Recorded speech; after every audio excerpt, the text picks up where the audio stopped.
White Regis TV film review and preview. I'm Andrew Wright. This week, Predator Badlands was released on home video.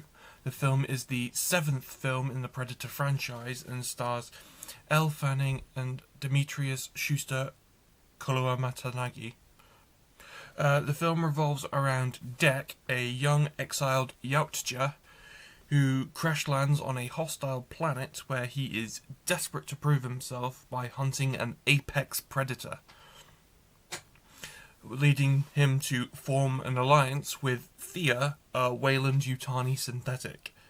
The film is notable for being the first live-action film to delve into the Predator lore, as well as being the first 12-rated Predator film, as well as featuring references to the Alien franchise outside the Predator Alien franchise. So Weyland-Yutani is a corporation traditionally seen in the Alien franchise.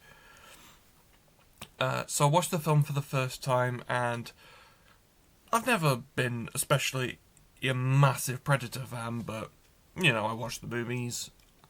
I enjoyed them to some extent, and I thought that this film definitely had charm, but it was ultimately a film that shot itself in the foot by being a 12 certificate.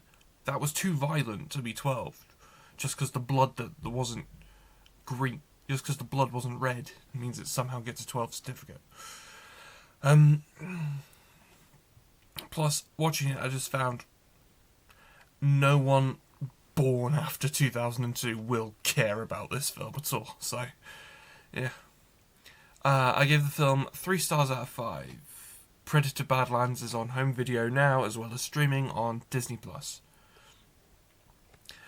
This weekend, Scream 7 releases in cinemas. The film is a sequel to Scream 6, which you'll probably know from this programme that I liked.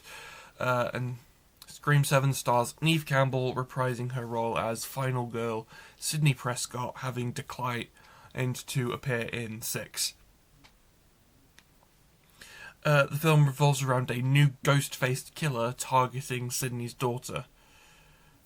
The film also stars Jasmine Savoy Brown, Mason Gooding, and Courtney Cox reprising their roles from the previous films, with new cast members Isabel May, McKenna Grace, Mark Consuelos, and Joel McHale among others joining the cast for this film. The film had a troubled pre-production, which saw the exit of 2 directors as well as actors Melissa Barrera and Jenna Ortega, who starred in the previous 2 films. This film is directed by Kevin Williamson, who wrote the original Scream film, which celebrates its 30th anniversary this year, as well as being famous for creating the TV show The Vampire Diaries. I was not particularly a fan of the original Wes Craven Scream films. I think I bizarrely gave Scream 2 a 4-star review. I don't particularly remember why. It's been 3 years since I watched it, but hey-oh. But I really loved the latest 2 Scream films that starred Barrera and Ortega.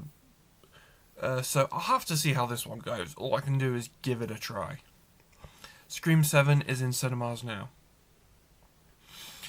Last weekend, the BAFTAs took place. One battle after another predictably took home Best Film and Best Director. Jessie Buckley also took home the Best Actress award for her performance in Hamnet, a category in which she has been the favourite throughout the awards season. I'm reviewing Hamnet in April, so don't shoot me.